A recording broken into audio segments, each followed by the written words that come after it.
Hello and welcome to your go-to Detroit Pistons podcast, the Pistons Pulse, co-hosted by me, Bryce Simon of Motor City Hoops, a former D1 Hooper and current teacher, husband, and father of three amazing kids. And I'm Omari Sankofa, the second Pistons beat writer for the Detroit Free Press. And of course, we're always blessed to be joined by our producer, Wes Davenport. And Omari, I don't even know where to start. You set us up. You went on Twitter and told everybody to come to the Pistons Pulse Live and just vent away about the 2-13 Pistons. I don't know how that's going to play out for us. Maybe the engagement will be good. I'm sure we'll have some really good questions from the chat. So you guys throw it in there. We have our outline. Wes does our thing. We have all of our talking points. But honestly, Omari, I'm not even really sure where this thing's going to go. We may end up talking for 60 minutes about Cade Cunningham. Maybe we talk about Jaden Ivey for 60 minutes. Maybe we talk about what the Pistons could have done with the Joe Harris $20 million this offseason and if that was a bad decision. I don't know. Where do you want to start? You said you wanted to start on Thanksgiving. You want to start with Thanksgiving first? Let's start with giving thanks. This is okay. Let's start there. The team has lost 12 straight. Everything is in dire straits right now. People are rightfully frustrated and discouraged. So let's start off with some Thanksgiving banter. Bryce, I need to know your favorite Thanksgiving side. My favorite Thanksgiving side. So the very first, I don't know what are the best options here. I'm not a stuffing guy. I don't like stuffing. Okay. What about, do you do like mashed potatoes? So I like mashed potatoes, but I'm a mashed potatoes with white gravy. I don't like the brown gravy. What's the white gravy made out of? Like, what's the difference? I don't know. You like buy it from the store? It's just like white gravy? No, like I think you make it from I don't know. I've never made white gravy. I know you can make it in the packets, but I don't like that one as much as like homemade white gravy. Oh, it's homemade. Okay, cool. Okay, yeah, I like that. I've made gravy before. It wasn't that great, but okay. I respect that. My favorite side is mac and cheese, and I feel like there's a lot of debate on whether mac and cheese is. I see your face. It's a Thanksgiving side, and that's my favorite. It's a child's meal.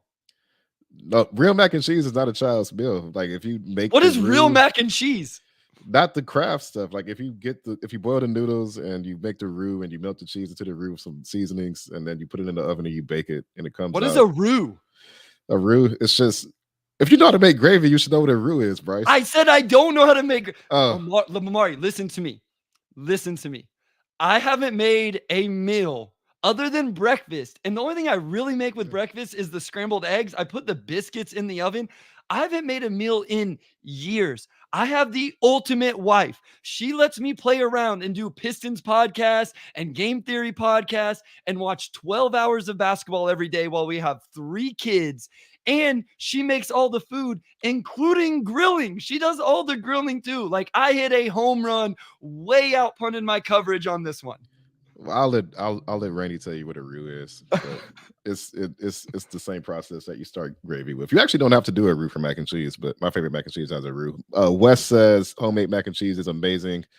It's not a Thanksgiving food, so he like split the difference basically. I also am in on this. I didn't get sweet potatoes growing up, but as I've gotten older, I've got around to it, and I do like sweet. Also, like this is gonna be super like not exciting. I like corn. She does wear the pants. Young OG 31T Ranny, my wife, absolutely wears the pants, and she controls everything. Anybody who's married understands this. Omari doesn't get this yet. He will someday. Maybe, I don't know. We'll see. Okay, all right. People have a lot of questions for us, so let's just dive into. Let me recap. Let me recap. Okay. Since our last recording, this team has now lost 12 straight games. They're 2-13, 120-126 loss to the Hawks, 100-108 loss to the Cavs, the 113-142 loss to the Raptors, and then last night, we're recording this on Tuesday, the 103-107 loss to the Nuggets. Where do you want to start, Omari? Like, where are we going with this? We got Cade first on the outline. We can go there. Do you want to start with some overall thoughts on just this losing streak and some of that stuff?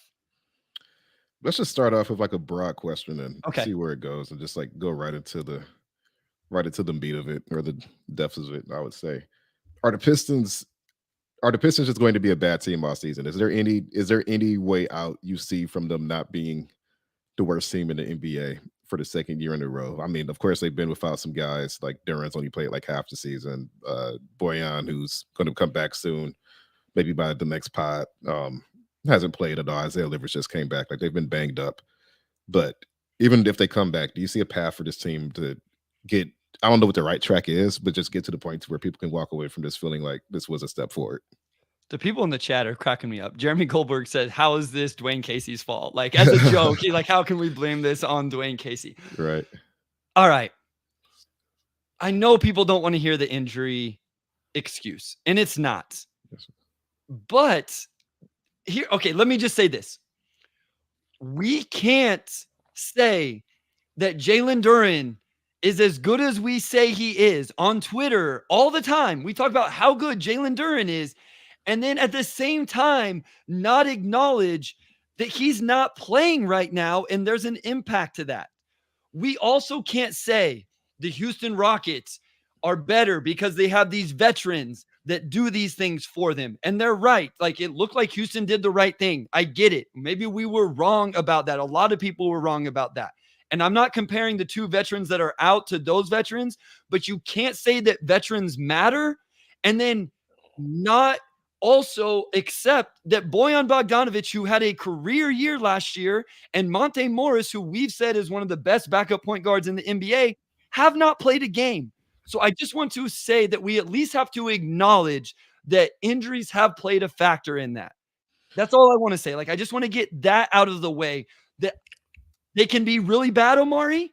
The offseason could have been wrong, Omari. This organization could be in trouble. But that doesn't mean we can't say injuries have also hurt some of this as well. No, so I agree with that. I mean, Duren was arguably their best player through those first 3 or 4 games and was the linchpin behind that really strong start they had on defense. And nobody else on the roster can really replicate what he does. So obviously there's a broader discussion on the big man rotation and, maybe what they could or could not have done in the past. But the roster as constructed really only has Duren, who is, and he kind of fell off, after those first few games. So how much of that is just him being young or how much of that is because of the ankles, I guess we'll find out soon. But there was a noticeable drop off after a certain point, I thought, from his defensive effort and just overall awareness. And that's kind of when things began to go downhill, I think, for this team. So, yeah, Duren being out is a big deal. Bojan, I know he's 34. He's coming off of a career best season, 22 points, very efficient. That does make a difference. So if those guys are healthy, okay, maybe they are I played 15 games, so maybe they're 5 and 10, instead of 2 and 13. Like, would that be fair? Like, you add like three more wins to what they have? Well, here's my thing. What are some of the biggest things this team is struggling with, Omari? This team doesn't have a second scorer. No, Ausar Thompson is second on the team in field goal attempts. I love Ausar Thompson and what he does. And if we get to it, we'll have a whole segment on Ausar Thompson. If you told me Ausar Thompson was second on the team in field goal attempts, I either would have said he was the biggest steal in NBA draft history already as a rookie, or this team wasn't going to win very many games. That's why Bojan matters, is he at least is a bucket getter. The other thing in that is I kind of thought that Jaden Ivey would have been like the second or third offensive option on this team. And he's like 7th or 8th in field goal attempts right now. That's a whole nother conversation with playing time. And is it right? Is it wrong? Whatever. At the end of the team, at the end of the day, this team needs a second scorer, maybe a third scorer, and they don't have it. You know what else they struggle with, Omari? They turn the ball over all the time. You know what Monte Morris doesn't do? He doesn't turn the ball over, and he hits a bunch of threes. And so, and he can, I was going to say he can shoot. So that's why I think it actually does matter that they don't have these guys. That's all I'm saying. Maybe let me read these to you as well, Omari, real quick. November 1st at the Blazers. They're up 18 in the first half, 15 at the start of the second. No Simons, no Scoot. They lose. November 8th versus the Bucks. 10-point lead halfway through the fourth. This is the Giannis ejection game. They lose. They have a 15-point lead in the second quarter versus the Sixers. Against the Nuggets, 5-point lead with 9 minutes left in the fourth quarter. No Jamal Murray, no Jokic, no head coach, and they lose.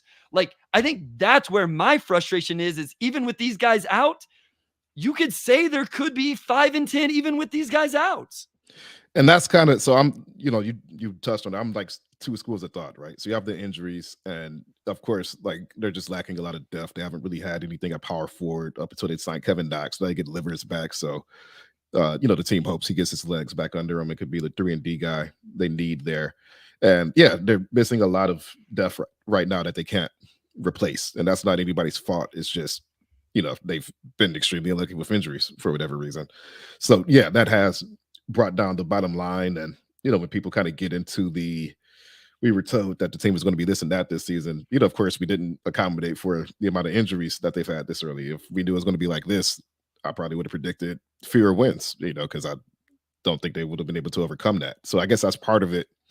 But then you get to the more frustrating aspects with the turnovers and the fouls. Like I remember even in the game last night, there were two in the second half by Cade. I think one was just he was trying to throw an entry pass to Bagley and he just threw it too high, like he just threw it over his outreached arm. And then there's another one where he backed into a trap and then turned the ball over trying to get the ball out. And it's just stuff like that just those turnovers stack up and they kill momentum. And it just seems like a big reason why, like going back to the scoring, like they do need more scores, but their mistakes punish them, I think, disproportionately because they don't have anything they can fall back on. And if Cade's having a bad night, then that's just Cade didn't have a bad night last game, but just in general, I think it really comes down to him to kind of carry this team when things aren't going well, which is kind of what happened against Cleveland, right? So yeah, part of it's depth, but also it's just them shooting themselves in the foot. And I've been putting this on Twitter over the last couple days, like looking at net rating. And the Pistons, again, like even though advanced stats paint them as a team that's not good, they're not like the league worst team. Like the Spurs have been blown out by 35 plus points like 3 times already, I'm pretty sure. And their net rating is a minus 13.6. Like that's by far the worst. The Pistons have declined a little bit. They're like minus 6.1 now. And that's because of the Toronto game, which was really the only game they got just completely outclassed. And they've been in every other game this season, right? And again, it's the feeling that if they were just a little more disciplined, if they were averaging 12, 13 turnovers instead of 17 or whatever they are now, if they fouled a little bit less, put teams on the line less, even with the injuries, they would maybe have 4 or 5 wins, which then makes you go back to when they get healthier, what can this team do? So it's almost like it's like a 12-game losing streak. And obviously that's just worst case scenario, 15 games into the season. And yet it still feels like things could kind of turn around if they just really, really lock down, really play more disciplined basketball and then get some guys back and then maybe find some confidence. Because it just seems like on Sunday, that was one of the first times this season they got punched and they just completely lost it early. And we hadn't seen them do that as much. I mean, it wears you down. I've been a part of a season where we just lost and lost and lost, and it wears you down. And it really, and it wasn't at that level on a national stage with a fan base that's just crushing you, rightfully so. I'm not saying the fans shouldn't be crushing the team right now. They absolutely should be. I understand everybody's frustration, but it does build on itself over and over. They had those chances, Omari. And I think I tweeted out a couple weeks ago, right after those games, those were the ones they needed to get because you could see the schedule was going to get harder. And then now it's just snowballed. And I'm going to go to the comments just a little bit. Kyle says, Bryce bringing the Chiefs blew the game last night. Extra heat. Yeah, you're right. I went to bed very, very, very upset last night because of that game. We don't need to talk about that. Riley says, just came to say love the pod, but going to listen in the morning. Appreciate that, Riley. I thought that was going to say came to listen, but don't like the conversation. So now I'm leaving. So I'm glad it was just you got other stuff to do and you'll listen tomorrow. Let me ask you this, Omari, before we get into some other stuff, because I think it is important to talk about kind of the things on the margins where the Pistons just aren't very good in terms of 3-point stuff, turnovers, all of that. Knowing what you know now, seeing what you've seen, even not healthy, do you feel like you overthought what this team was going to be? Like, do you still think you jumped the gun on what they could be going back to even if Boyan is healthy? Like, I saw your tweet just a little bit ago, like maybe even Boyan, Monte Morris, and Jalen Duren don't really turn this thing around. Do you think you were a little much, like, I don't know, you thought it was over 30, right? Like, if you had to go back fully healthy, would you still say over 30 wins? I don't think so. And I think the main reason is just because of just the lack of discipline. Like, I think you expected guys to maybe grow up a little bit more than they have. And they've just really been out of control. And like again, just the turnovers. You lead the NBA in turnovers, and just the amount of times they put the teams on the line. And of course, there's another debate about if they've been treated fairly as well. But they do foul too much, and those are just two things that are really, really, really going to limit your ceiling. Like when you give teams that many opportunities to get fast break points, you put them on the line over and over. Like it's really hard to win when you're doing both of those things. And that's been like the recurring issue in almost every single game. So if I knew those things were going to be as problematic as they have been, I would have said maybe 27, like maybe 27, 28 wins. I wouldn't have gone above 30 just because those are issues that are correctable, but they've still struggled with it over the last pretty much since opening night. And the Pistons are 2-13, so yes, they do have the worst record, but they've also played more games than other people. So I think they're actually tied with the Wizards in wins. But I use net rating because I think that gives you a better idea of how competitive the team is, and they've been more competitive than some of the other teams who are in that bottom tier. So I just use that point to illustrate that this team should be playing better. I don't use that to say that they're not the worst team because they obviously have the worst record. So Derek says, Bryce, every team we play against, they rest their stars and still beat us. So I don't want to hear about Monte. Listen, I get it, guys. You don't. Here's the thing. They're already playing from behind, guys. Every game, the other team can rest one of their stars and still have the best player on the floor. So if this turns into a Cade isn't that dude, or overall like Troy hasn't drafted well and the top end talent isn't there, that's fine. But don't tell me that Boyan and Monte Morris don't matter whenever this team needs some help around that.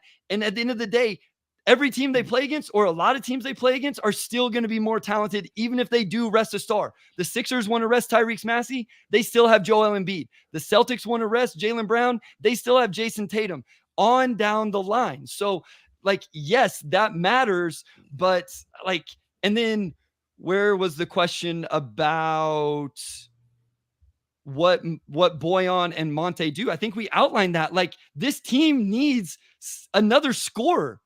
When Ausar Thompson is your second guy in field goal attempts, that's not a recipe for success. Now, maybe we all misevaluated Jaden Ivey. Again, that's a different conversation. But I just find it. Now, here's the other conversation, Omari. Maybe we all put too much on Boyan. Maybe at 34 years old this offseason, we should have said, if you're counting on Boyan being the second option on this team, you're destined for a 20-win season. That's a fair argument as well. Maybe they should have traded for John Collins. Maybe they should have overpaid for Kyle Kuzma for 1 year, or one of those guys. I get it. Like, I'm here for those conversations. But just to say that it emphatically does not matter, I disagree with that.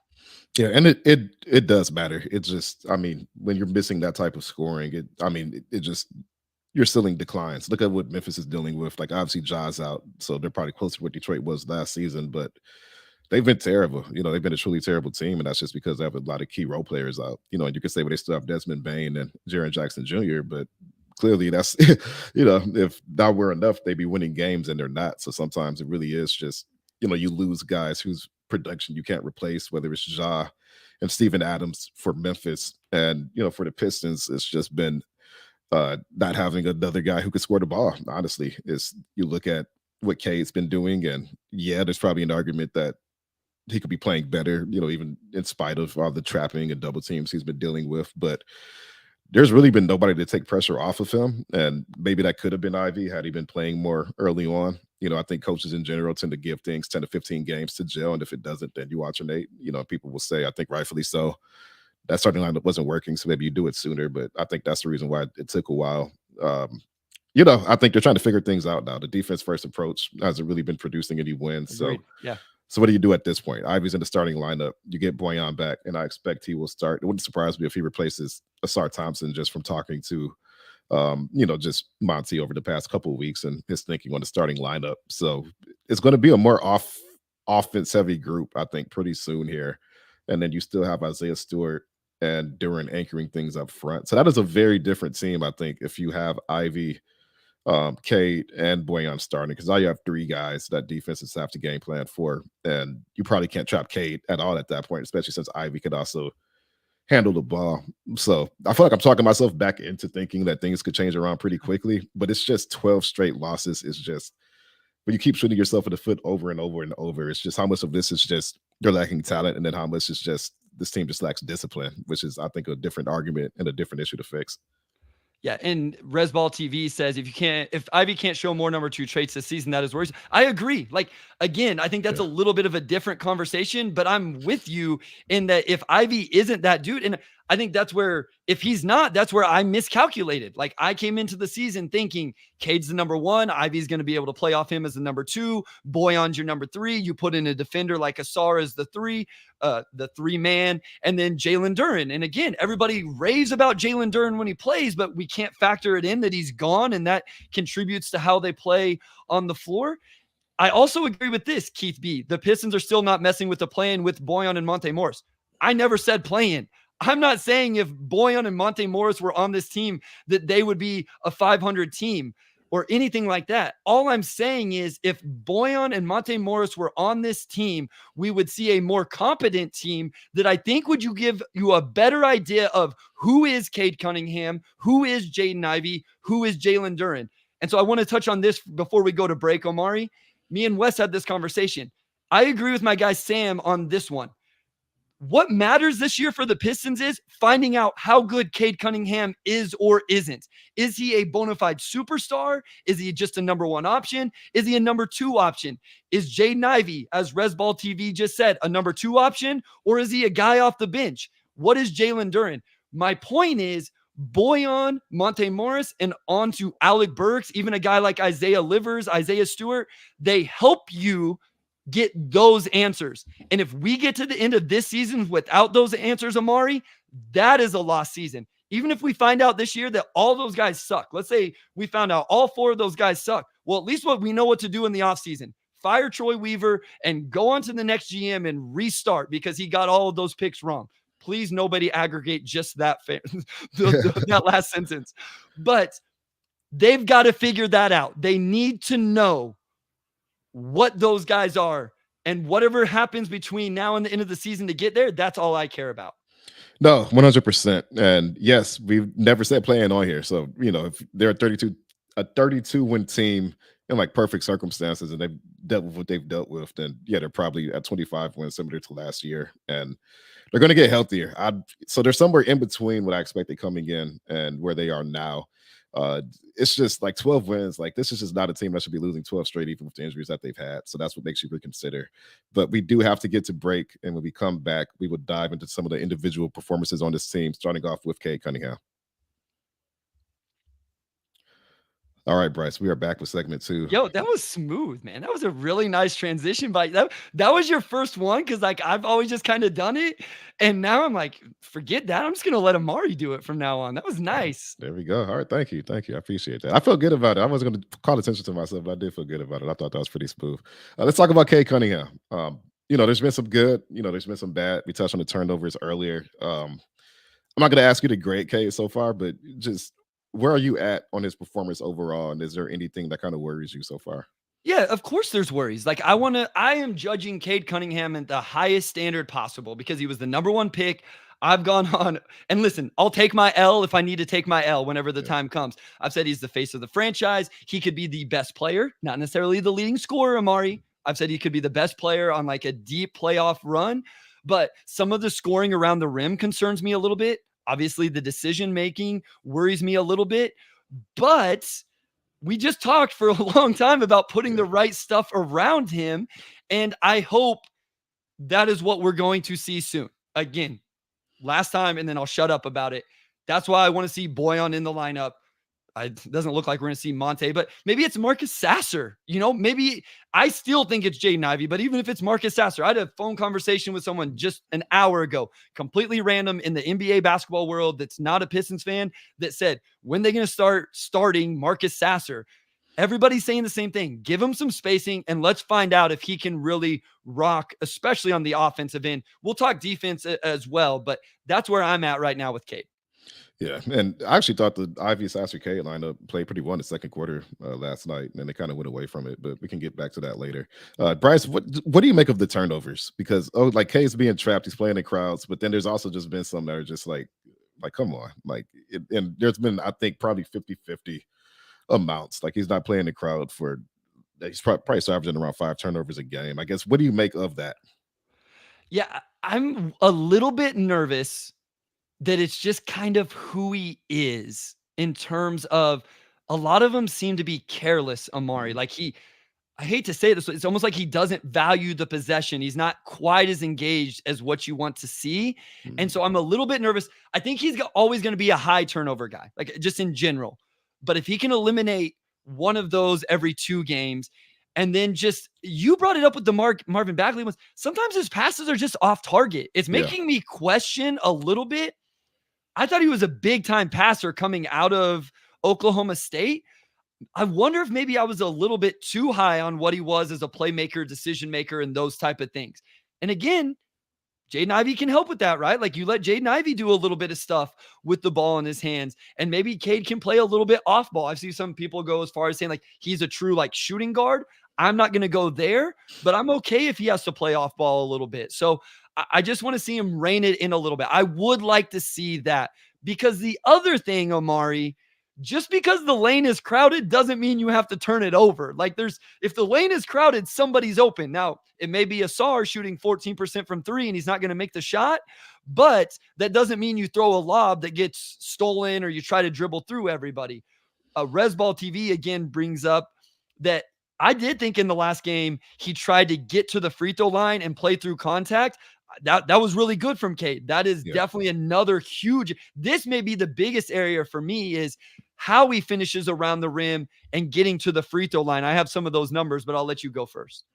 Yeah, no, I think that's a good point to touch on. I'm sure a lot of people, somebody sent it to us on Twitter, the story from Zach Krem from The Ringer on just kind of dissecting Cade's numbers and that, he has the stats, like just the raw counting stats, points, assists and whatnot, but the efficiency has not been there.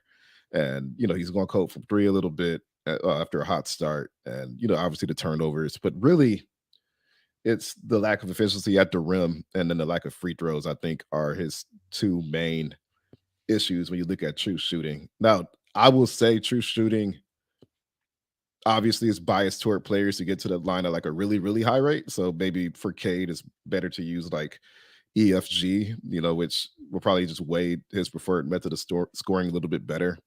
But those are troubling trends. And I think when you have a guy who is a number 1, like a true number 1, those guys can typically score the ball in any scenario. And that's not Cade. So I would say after 15 games, I'm probably at the point to where you do reevaluate the type of player he is. Like, is he somebody who needs a ball handler next to him?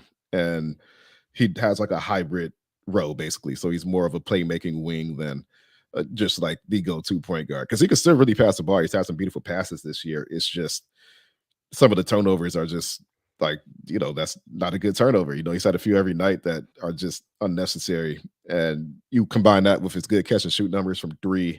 And it does lead you to, and I guess we're talking about Sasser a little bit now, like who is that backcourt mate next to him? If it's not going to be Monte, if it's not going to be Killian, or Ivy and Sasser, the guys that you want to maximize next to Cade because they can space the floor and obviously pass the ball as well.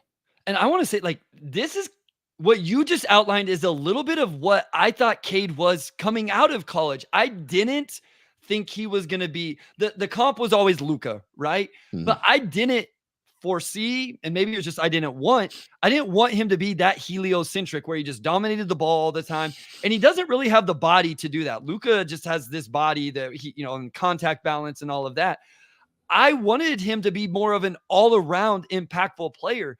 And so my argument has always been, it's okay if you put some more offense on the floor with Cade to lighten his load there, because then what you do is you ask Cade to do more on the defensive end. Right now, you have to hide Cade defensively because he's doing everything offensively. But if you have what I think we thought Jaden Ivey was going to be offensively coming into the season, even though we haven't necessarily seen it right now for all the reasons everybody knows. If it's Sasser, if you have Boyan on the floor with him, Duren doing his thing, now Cade can take more of a load defensively because he's not doing everything offensively like we see right now. That's actually the role I want to see from him, is a guy that, gets buckets, creates, but he also rebounds the crap out of the ball. He also defends. He makes winning plays in winning time. That's what I foresee for Cade Cunningham, not this just top 15 in the league usage percentage that's taking, all of these shots. But again, who else are those shots going to right now? I don't think I have an answer for that if it's not Jaden Ivey. And I've used this comparison for him before, but he could just be like a Jimmy Butler type, right? Like he maybe just be like a pretty okay, like Butler's better than pretty good during the regular season, but he's probably not a top 10 guy during the regular season. But he can elevate his game when needed. And he's a guy that maybe doesn't profile as like a Kevin Durant type scorer, but can still get to his spots and score the ball pretty well. Like obviously that's predicated on like a lot of his strength. Good passer, maybe not like quite lead point guard, but he's still getting like 5-6 assists a game, not too many turnovers.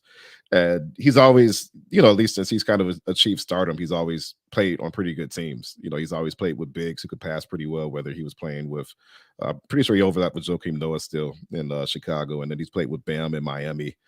Like that could be more Cade, right? Like he's a guy who steps up when the lights are brightest, and he may underwhelm in some ways during the regular season, but still his two-way ability is extremely valuable, and you just want a point guard next to him. Like that could be more of his archetype, which I think is completely fine. But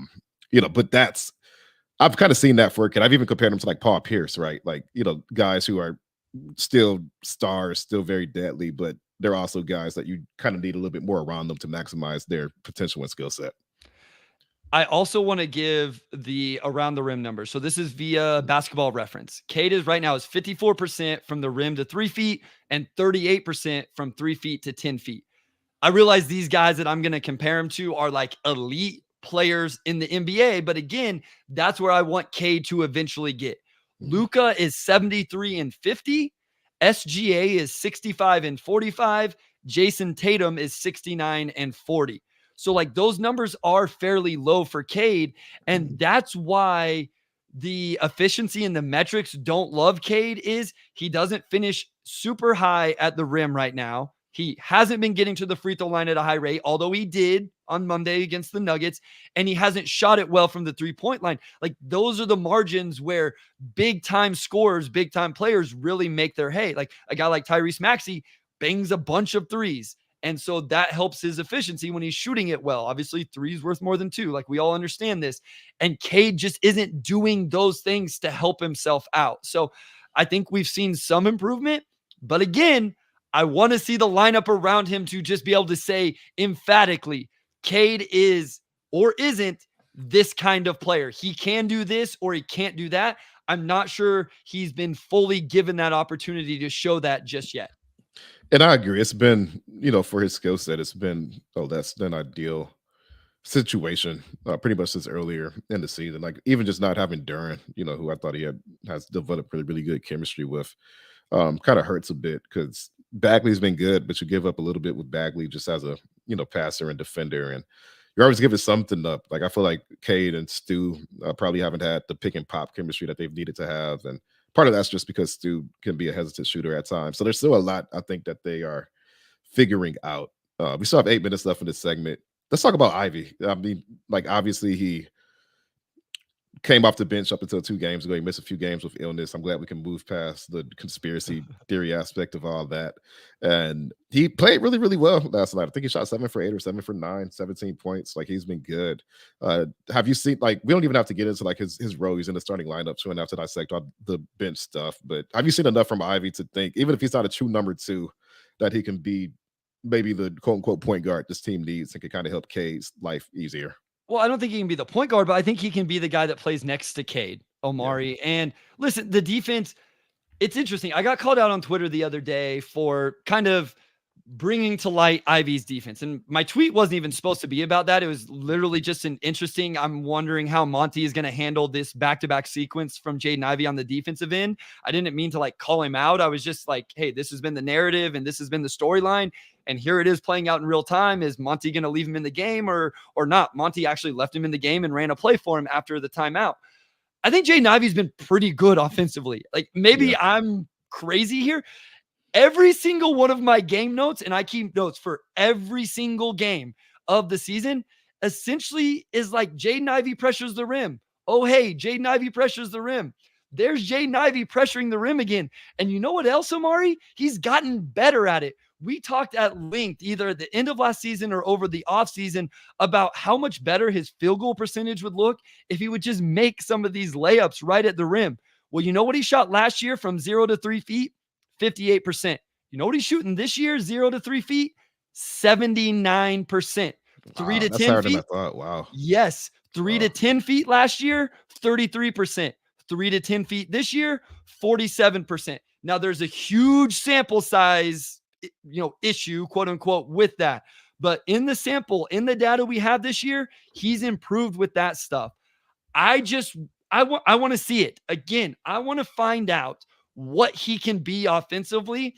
And I have a feeling, I have an inclination that we're going to. Like, I think maybe this is kind of over. I think he's going to stay in the starting lineup. We're going to find out how good he can be.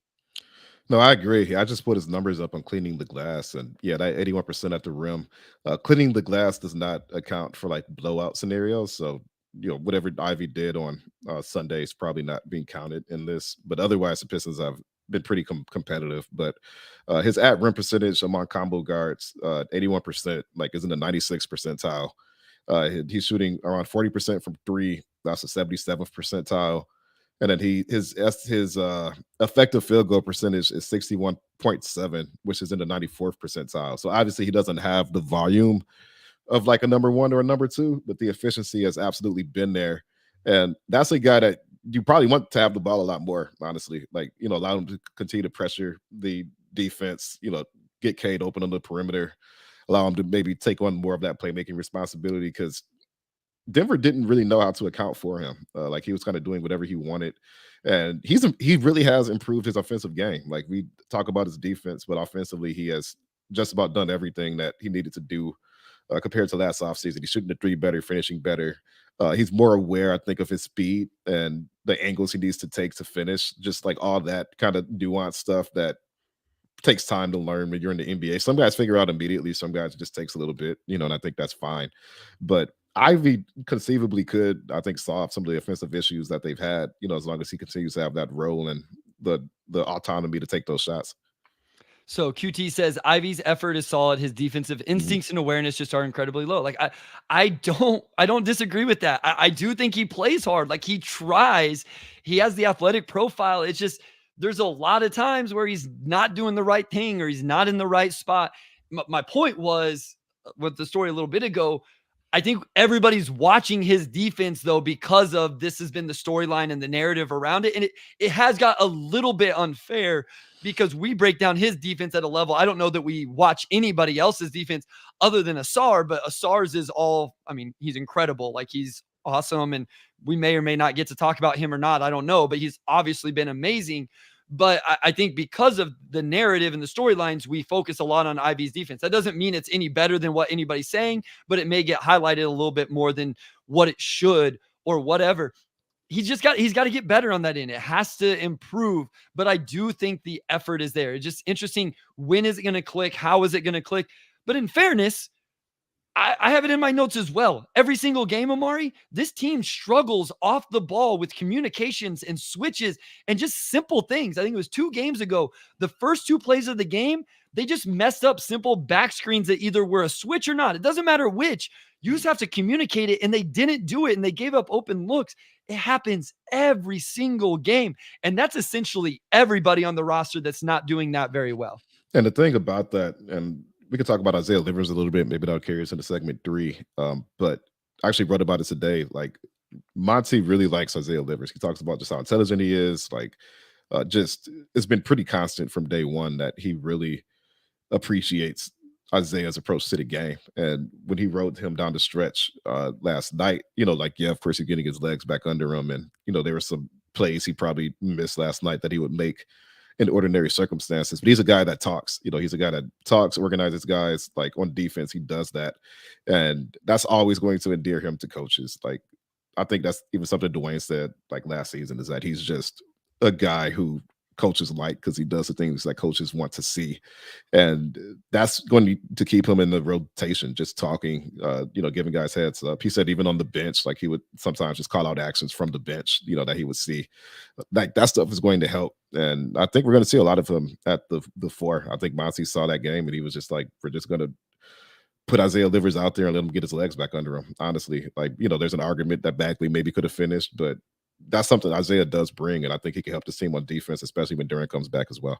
Chuck Brewer says, I didn't watch last night. How did Livers look? I thought he was just okay. Like Yeah. it was his first game back in a long time.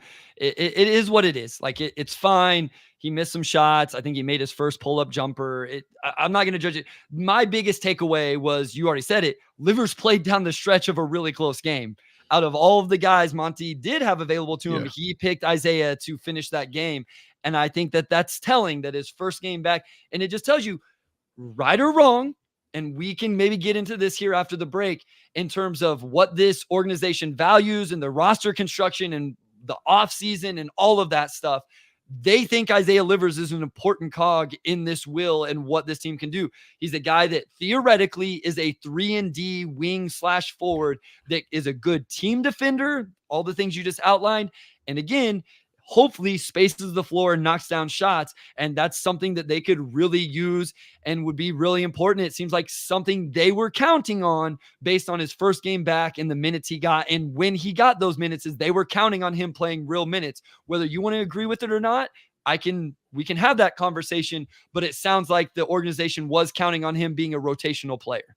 No doubt. I mean, I thought it was telling too that he essentially fully replaced Kevin Knox in the starting lineup. You know, Knox had actually been playing pretty well, but I think it also kind of shows what their thinking has been at the 4, and they just couldn't really act on it because of injuries. But they do want a 4 who can be like that 3-and-D guy. And I'm just curious what the rotation would look like if Isaiah was in it pretty much from day one. But you know, with guys coming back, you know, Darren might be back for the end of the week, Bogey potentially next week. I think that it'll almost be like watching the first week again, where you actually see the guys that you want to watch and see how they fit into the grand scheme of things. So we'll go ahead and end this segment and then go into segment 3 and keep this going. Yeah, that sounds good. We'll be right back after this short break. All right, we are back with segment 3. Let's go ahead and get into Ausar, because he has been really good. Like, I know last week when a lot of national outlets, whether it's The Ringer or ESPN, CBS, somebody else, are doing the rookie rankings. I think NBA.com, like he was like 3rd in all of them pretty much. Like the top 2, of course, were Wembanyama and Chet Holmgren. Yep. Wemby's been good. You know, I would argue that there's probably a debate that Ausar's been better than Wemby in some ways so far, but that's a different debate. But he just does at least one thing every single night that's like, I really don't see guys do that. Like last night, it was like that 2-handed block where he basically almost got it like on the way down almost. Like he just hovered in the air so long. Where are you at on Ausar? Like, I know he's exceeded pretty much everybody's expectations, but just what stuck out to you the most, Bryce? Yeah, I mean, it's obviously the defense and the rebounding. It's been insane. The rebounding numbers are crazy because it's not even for rookies. He's 19th in rebound percentage in the NBA. That's the league. All of the other guys are legit centers. Like all of the other guys on that list are 5 men that are just notable guys that hang around the basket. Ausar is crazy what he's doing on the boards, what he does defensively. You're right. His hand placement is crazy when he's going for steals and blocks. I had that transition play pegged down in my notes as well, because he was actually trying to take somebody else away as they are cutting in the middle of the lane. And then the pass went to Michael Porter Jr. and he was able to turn, recover, play with verticality. He didn't go for the block, Omari. He was just playing with verticality and then saw the opportunity to then, you know, 2-hand block it. So he's been awesome. I only worry about him in terms of, does the rookie wall hit eventually? He's taking such a load. And listen, I was at the forefront of saying, throw it all at him, make him guard the other team's best player night in and night out. And so I'm not saying this was the wrong approach. I'm just a little bit interested to see how long can he hang on, and is he able to go 82 games? Like that would be insane to me if he is able to do 82 games of this type of energy, because he's been so good. So that's one of the effects of the Boyan injury, is that, you know, it sounds like Ausar essentially replaced Boyan in the starting lineup. When we were in Chicago, somebody asked Monty, I think somebody from Chicago's side, what has he done to kind of earn the starting job? And Monty corrected and said, technically he hasn't. We decided to put him in the starting lineup because Bogey was out, and it was like, let's just see how he meshes with this group. So I'm curious to see if he keeps that starting job once Bogey comes back. But I think along with that, he's had a lot more responsibility on offense than probably expected. He's definitely taking more threes than I thought he would take through 15 games, and he hasn't been hitting them really at all. Like he's actually airballed quite a few, but Offensively, he's probably been put in positions that don't quite serve him just because they've needed somebody to kind of step up in that starting lineup, like especially when you're playing him and Kill together, and neither of those guys shoot the ball really well. I mean, Kill's better than Ausar, to be fair, but again, like they're packing the paint. Ausar is going to be open. He's going to take threes, and more often than not, that's not necessarily the shot you want the possession to end with. So offensively, he's had to do more than I think he probably has needed to. But defensively, it's been a showcase for just how ahead he is already. And that's, I think, the upside to the Bogey injury and everything else that's come with this. I'm curious to see how he looks in a bench row when they can use him as more of a specialist, maybe pair him with players who can take on more of the scoring load. You know, like maybe you pair him with Bogey, depending on how the rotation goes, or pair him with Ivy, and you don't put him in positions where he's taking 10 plus shots a night. He's still going to get you cuts. He's still going to get, you know, stuff in transition and whatnot. Like he's still going to be a contributor, but I just feel like he's had to maybe take on more offense than he's probably needed to this early just because of those injuries. Yeah, I would agree. Like the offense, we knew was going to be a struggle. We knew the 3-point shot wasn't going to be there. I thought it would be better than what it is right now. I don't think he's made one in like 7 games. He's only made 4 or 5 all year. It's okay. Like that was the long-term play anyway. I think if I was a little bit disappointed with anything actually offensively, it's kind of the turnovers and how loose he is with the handle and some of the decision making. Yeah. I actually thought that stuff would be a little bit better. Mm-hmm. And he's turned it over a little bit more than what I would like. He's actually 20th in the NBA in turnover ratio. And I was kind of surprised by that stat, but it just, he is a little bit loose with it, especially recently. So I think it's a role, like you said, we've outlined it multiple times in multiple different ways. He shouldn't be leading second on this team in field goal attempts after Cade Cunningham. He just absolutely shouldn't. And whenever other guys get back, and maybe he won't, he should be a dunker spot guy, a transition guy, an offensive rebound, short roll finish, cut, all of those things. That's what he can do right now. He's not ready for this role that he's kind of being forced into. The offensive game wasn't there. I want to see Ausar as a small ball 5 at some point. And I said this, I feel like really early in the season or maybe the week before, like about him potentially being a really good power forward, and I still stand on that. But the stuff he's able to do, he's able to play just so much taller than his height just because of his understanding of verticality and how quickly he leaps. I just wonder, like there's going to be guys you don't want to play him at center or even that power forward against, depending on matchup, but guys have struggled to even post him up. Like it's just been a lot of areas I think he's shined, and I do wonder if he eventually becomes more of a big on this team than a wing. But he's so versatile that I think he can do a little bit of everything. So I agree. Like the handle could be tighter. He needs to shoot, but everything else I think has been pretty impressive so far. Yeah, I've been super impressed by him. So Jeremy Goldberg says, my man Duncan Smith says we're just an awfully constructed team and says the blame falls on Troy. How do you guys feel about that? So here's what what can this team do now, Omari? Like what is the moving forward for the Pistons? Is it let these guys get healthy and figure it out? Do they need to make a move right now? Like, do they need to go try to find the trade that makes it happen? Or what was the miscalculation over the summer? Because listen, it looks like there was a miscalculation. Everybody wants us to take our L's and say, hey, all you guys do is say, sing Troy Weaver's praises and all that. I don't think that we've necessarily done that, but I didn't sit here and critique the offseason, Omari. I didn't have major qualms about it. I was like, hey, there's some things here that make sense. But again, Ivy hasn't proven to be the guy we thought he was going to be, or at least the guy I thought he was going to be. Boyan hasn't played. There's injury history with some of these guys. Maybe they didn't take that in. Is that the answer, Omari? Was it, why did they count on these guys at this age being able to take this offensive load that they need? Maybe that's where they messed up this offseason. Yeah. I mean, to essentially not get anything from Joe Harris or Monte Morris so far is like really, really tough. Joe, of course, has like the highest 3-point percentage ever. He's like up there.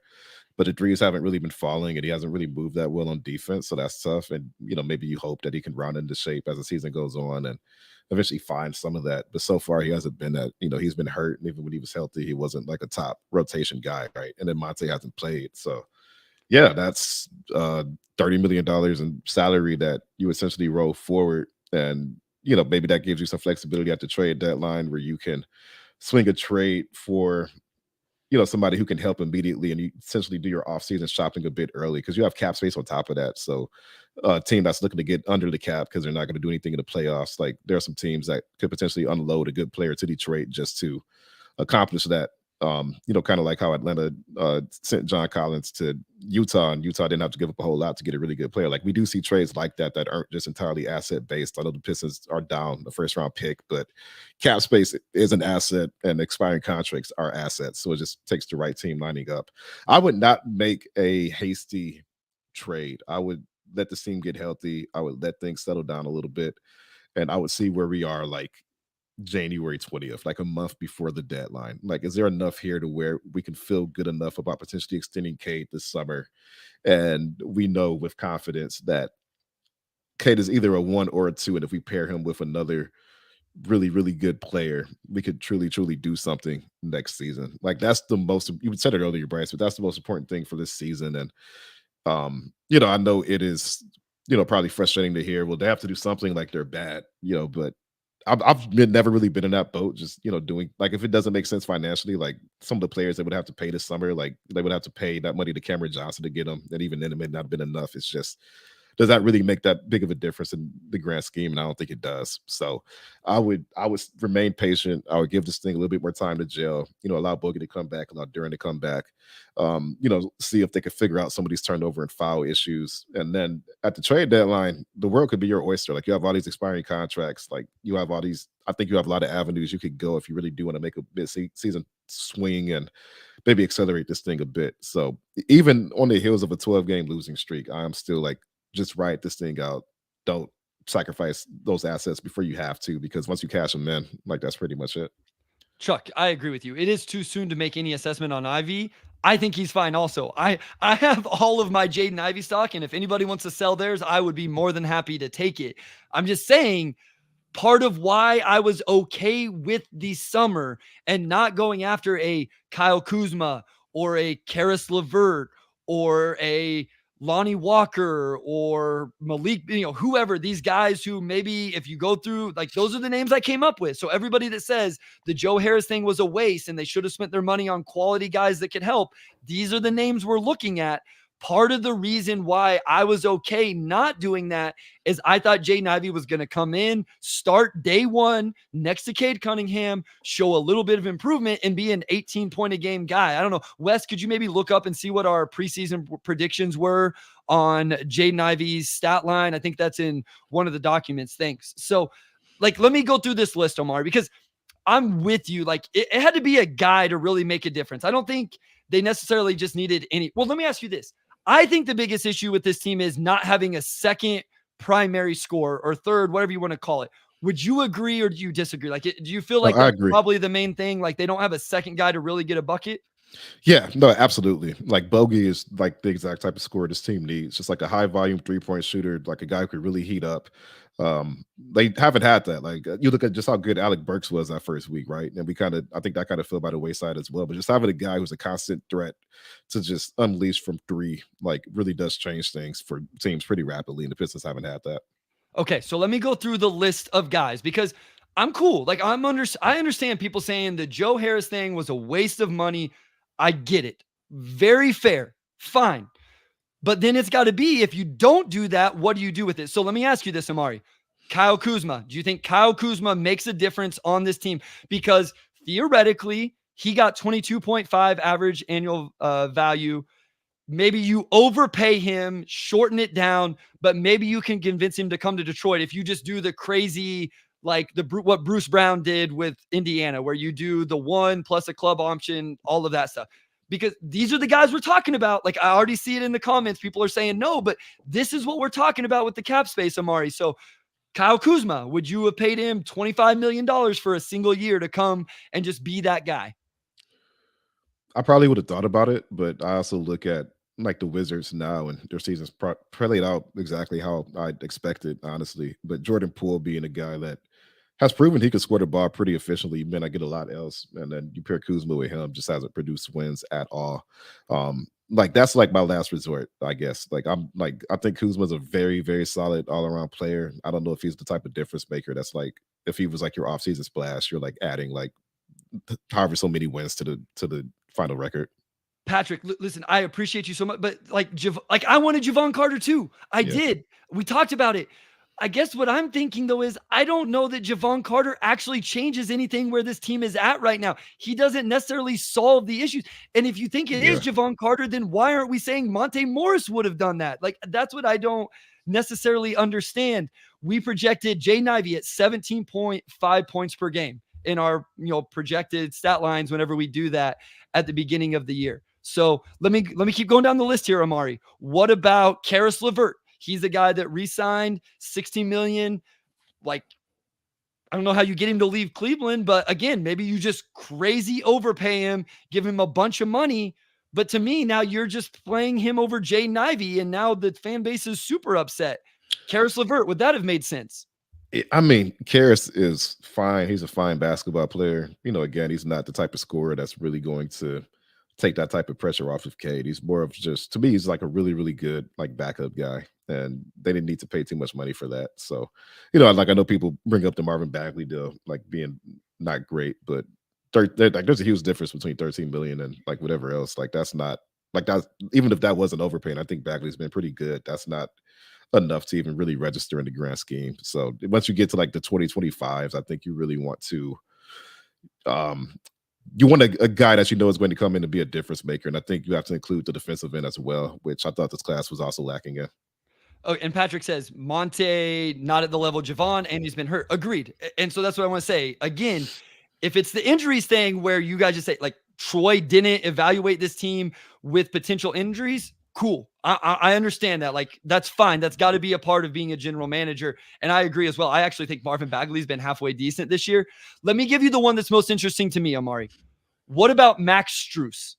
What about going after him this past offseason? This is the one that intrigues me a little bit.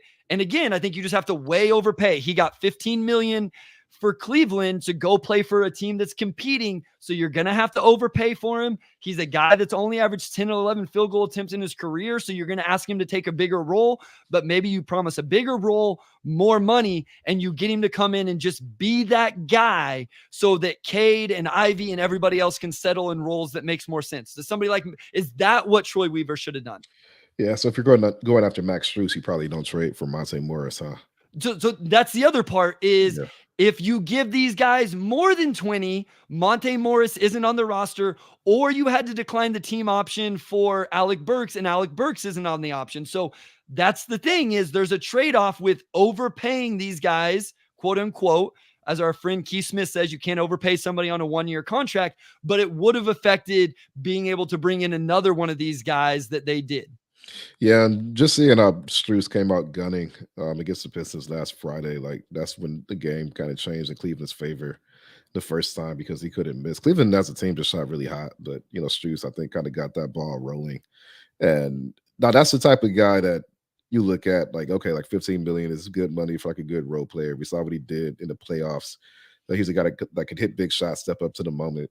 And that's the type of player you can like pair next to Cade and like feel pretty good about, right? Like if Strus gets a couple threes, he's getting extremely hard closeouts because he can be a really dangerous shooter. So that's more of the range that I probably would have been comfortable with salary wise, just based on that class. Yeah, I mean, like Cam Johnson got 23.65 average, and he has an injury history as well. And again, he's a guy that's only taking 10 to 12 field goal attempts per game in his career. I guess my point was, we have a bunch of dudes already taking 8 to 10, 11 field goal attempts a game, Omari. The Pistons actually have 1, 2, 3, 4, 5, 6, 8 guys taking between 8 and 10.3 field goal attempts a game. I think this team is missing the guy that can take 15 or 16 and get you 20 points. And so I'm all on board. If you can tell me the guy that for the money, he wanted to come to Detroit and they could have used their cap space on that, you give me that guy and I'm all on board. I'll say Troy Weaver made a mistake and they should have signed that guy because you probably shouldn't have counted on a 34-year-old boy on a second-year Jaden Ivey and all of that stuff. Like that's what the Rockets did, right? The Rockets, what was the Rockets' biggest issue, Omari? They needed a point guard. So they went and paid a crazy amount for Fred VanVleet, and so far it's worked.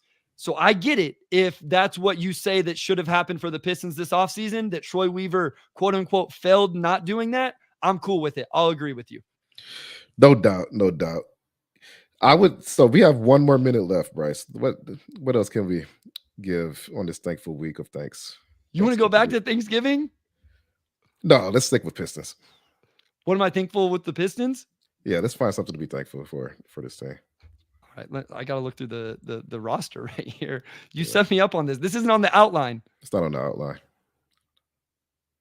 What am I thankful with for the Detroit Pistons? I mean, Isaiah Stewart shooting 41% on almost 4 attempts from 3.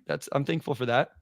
That's good. That's a good one. That's a good one. I will go just people being engaged. Like, this is the third time this year that they've lost at least 11 straight, which is really, really unfortunate and insane. But this time last year, was around the time Cade was out, and people just immediately checked out. And now people are like the viewers tonight were just higher than they have been. It was amazing. It was awesome. And this is a team that's lost 12 straight, and it seems like people are more engaged. What is going on? So, I mean, we appreciate everybody who joined the live show tonight. And, I guess we'll see if this thing changes, right? I think there's been a lot of good so far this season. I think along with that, there's been a lot of bad. They've lost 12 straight and nowhere to go but up. So we will see what happens from here. But we're thankful for our viewers. We're very thankful for our viewers is what I was getting at. No, 1,000%. And that's what, Chuck, I only bring up the Rockets because that's what everybody brings up to me. Listen, this is therapeutic for me. I don't know how I came off tonight. Maybe I came off a little more negative than normal, but I just love talking about it. I've been thinking about it all day. I've been waiting for this all day, Omari, for us to just talk through it and all of that. So I was excited. I love the engagement that we're getting. This, I think it was one of our most highly engaged episodes all season. So Omari, I appreciate it. Wes, I appreciate you. The listeners, we appreciate you. I don't know. I had a lot of fun. So I always enjoy it. No, I have fun. I mean, we always have fun. I always feel like the hour goes back really fast. And I mean, next week's episode should be interesting because we only have 2 games to talk off of. So will we be talking about a 14-game streak, or will we be talking about some guys came back and now they actually broke that streak? So maybe people in the chat will have something to be thankful for next week. So I guess we'll see. Absolutely. Take it away, my guy. All right. I will go ahead and close this out. So big thanks to our audio producer, Robin Chan, our editor-in-chief, Nicole Avery Nichols, our executive producer, Anjanette Delgado. I'm doing this as there's an alarm in the back, so I'm going to restart in a minute. There's been 2 car accidents in my neighborhood this week. I don't know what's going on. Okay, the thing passed. So I'm going to. You guys know we're live whenever we have to do this. Yeah. Okay. All right. I'm back. Big thanks to our audio producer, Robin Chan, our editor-in-chief, Nicole Avery Nichols, our executive producer, Anjanette Delgado, and our sports editor, Kirkland Crawford. Also, big thanks to Wes, who we're always thankful for. And we'll talk to you all next week.